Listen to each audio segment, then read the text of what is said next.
Jabo again. This is your natural storyteller again, Tanri Karedi, with one more story. And today I want you to imagine you are all inside my Jeep. This is the Land Cruiser. The steering wheel is right here, and this is the co-driver's seat. And my story today is about the baboons again. It was in the early 2000, maybe 2003, 2004. I was having a couple, a gentleman and a lady. And we were supposed to spend a whole day out in Nairobi National Park, which is very close to the city of Nairobi. So 8 o'clock in the morning, I picked them up from the airstrip, not from the airstrip, from the hotel. And because we were supposed to spend a whole day in the park, we carried with us lunch to go. There was 3 picnic lunch boxes that I put on the co-driver's seat. They got in the car. I didn't have a Land Cruiser like this one. Remember, this is my Land Cruiser. I had a minivan. And minivans have one sliding door on the left side and the 2 front doors. So we took off. After 15-20 minutes, we got to the main gate of Nairobi National Park. We checked in and we went into the park. We are driving, and it was a very productive morning. We saw good rhinos, both black and white. We saw a lot of zebras, a lot of Maasai giraffes. There were wildebeests and a lot of buffaloes. But it was becoming very hot. So about 11 o'clock, I decided to take a short rest under this tree. But before we go to that place, I say to my guests, make sure that you all roll up your windows, because where we are going, we have a picnic site somewhere, but we have some baboons there that have become a nuisance, because people have fed them, they are used to our food, and the moment you get there, they might want to get into the car. Make sure that you roll up all your windows. And this is because people have fed them with M&Ms, they have fed them with granola bars, they know about Snickers, you know, all the sweet things, chocolate, and they ask for it. So I drive there, and as soon as I stopped at this place, on the right side there was a very steep cliff. So I looked on the right and I pointed out about 3 o'clock. If you look to the 3 o'clock, behind the brown rock, I can see a big rock hyrax. Can you all see it? Can you see the big mama rock hyrax on the right side? Oh, the lady at the back said, oh, Stanley, we can see it. What is it? I said, this is an animal that we call the rock hyrax. Is the closest relative to the elephant. And she said, oh, how can it be? It's not possible. It looks like a guinea pig. I said, yes, it does look like a guinea pig. It's like a big rodent. The reason they are the closest relatives to the elephant is because they have the tusks. Their teeth, the incisors protrude from their lips, and that looks like tusks of the elephants. They also have internal testicles, and the DNA had been proved to be the same. So as I was telling them about the mother rock hyrax, behind the mother on the right side, I saw a small head pop up. And I pointed that out also. I said, if you look to the right of the mother, behind the green baby bush, there's a small head of a baby. Can you see the baby? There was a loud silence. Nobody responded. I said again, if you look to the right side of the mommy, there's a small baby head coming out. Can you see it? I'm still pointing to the right. There was still a loud silence. Nobody was responding. So I decided to stretch back and turn all the way and look why my guests were not responding. I was shocked by what I saw because my vehicle was empty. I didn't have anybody in the car. I had 2 guests a minute ago. The next second, I had lost them. I couldn't believe it. I looked round. There was nobody. I was the only person in the car. It was uncomfortable turning on the right side because there is not much space. So I turned again so that I would have more space to look back. And as I was turning, and I turned 90 degrees, like this, right there next to me, there sat the hugest baboon ever. He sat taller than me. On his laps, there were the 3 lunch boxes. He looked at me with very mean eyes, and he saw how scared I was, and he decided I was not a threat at all. All this time, I'm looking at the baboon roughly on his face, avoiding his eyes, because that would cause him to feel like I was a threat. So I avoided the eyes, but I looked on his face. And at this time, I forgot about my guests. I just thought about myself. And I was thinking, how can I get out of this? I remembered I had a door behind me. So I stretched, I used my right hand, and I used it to feel for the knob to open the door. It took forever. I could not find this knob. But when I finally got it, I pulled that knob, then I pushed the door open, and I had to tiptoe. I'm still looking at the baboon so that he doesn't jump on my back. I pushed the door all the way to the right, and I tiptoed slowly, like this, and I left this door open. When I was out of the car, I remembered I had some guests in the car. That is when I could breathe and think straight. So I decided to look for my guests. So I had to stretch through the window. There is the seat behind the driver. There are 3 rows of seats. Behind the driver, the middle row, and the last row. So I went behind the driver. I stretched down, and I looked down. There was nobody. It was empty seat. I went to the second row. I looked down again. Nobody was there. I went to the very last row, and I looked down to see whether my guests were there, and what I saw shocked me. Because there was 2 big things like soccer balls. What had happened?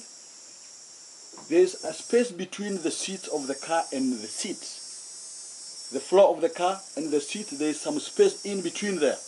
And my 2 guests, when they saw the baboon in the car, they decided to squeeze under and hide under that space. So they were pushing themselves inside, both of them. But from the waist downward, it was not easy for them to fit in. So what I was seeing, what looked like soccer balls, was their butts, their behinds. It was 2 of them. I could not see their bellies, their head. They were all under the seats. Please do not laugh at this. They looked really like soccer balls. It was not a laughing matter. So he said, now what do I do to them? Because they must be waiting for me to do something to them. I had to do something. So I went round the vehicle. I kept going round. I went round. And there's a sliding door right here. On the left side, there's a sliding door that you push all the way to the right. Remember, the baboon is sitting on the co-driver's seat. This time, he is on his second lunchbox. The first one is gone. He was going through them very fast.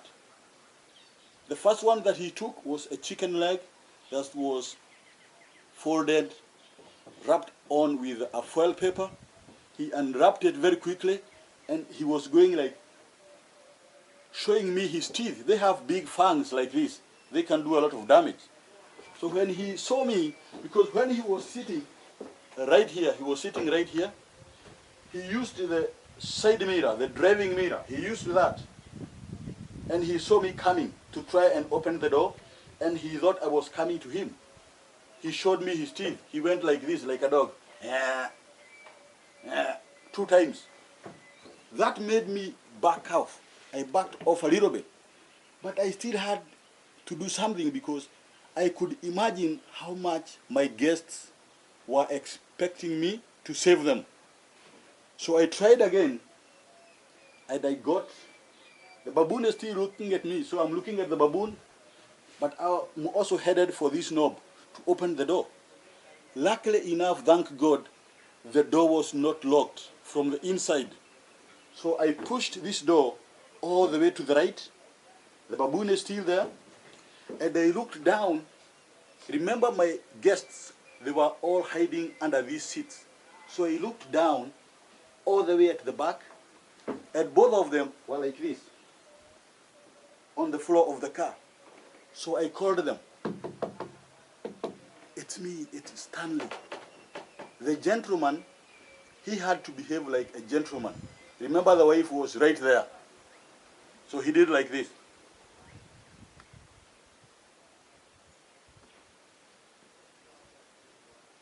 Then I said, it's me.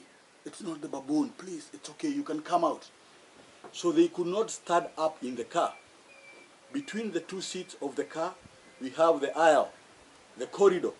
And they were crawling on their knees, one after the other. They crawled out. This door was open, and I helped them out of the jeep. I helped them one after the other. They were all out. And the moment they were out of the car, this gentleman had the highlight of his trip. He used this opportunity. He thought it was a dream. He could not believe what was happening. He had a very small video camera that he used. He was videoing the wife. The wife this time was red. She was pink. She was in shock. She didn't know what to do. So she moved from the wife. He moved from the wife. Then he would video me. I was confused. I was sweating. Then he would move from me, and he would zoom all the way to the baboon. Remember, the baboon was still in the car, enjoying our lunch. So he would go from the wife, he would come to me, then he would zoom in. The baboon was the star in this movie. All of a sudden, somebody came up, another guy just drove up. And he came, he stopped next to my car and he said, "Oh, my friend, what is happening? Are you in trouble?" I said, "Please, you do not have to ask whether we are in trouble. You can see we have a stranger in the car. How do we get him out of this car?" So he got out of the car. Remember, the baboon is right here. This door is closed, but the baboon is inside. My door is open. He said, "Remove your jacket." I removed my jacket. He had a jacket too. He removed. And together we made so much noise, like we wanted to break this window to get to the baboon. When the baboon thought we were going to break the window, he decided it was time to leave. He picked up the last lunchbox that was remaining. He put it under his armpit. He stepped on my seat. My door was still open, and he came out and walked out of the car. So I told my guests, "Please, chap chap, if we are not quick enough, he is going to come with the whole troop." So they got back in the car. I closed the door. I got back on the steering wheel. I switched on the car. As soon as I start moving, I look on the side mirror, and I could see the baboon following us. Remember, he still had his that lunchbox, the last one. He was holding it on his armpit, and he was following the car like this, coming. So when I saw it coming, the same time I saw the baboon, the lady, my guest at the back. She was studying through the open roof hatches. She also saw the baboon. And she said to me, "Stanley, he is coming back. Please put the pedal to the metal." At that time, I didn't know what that meant.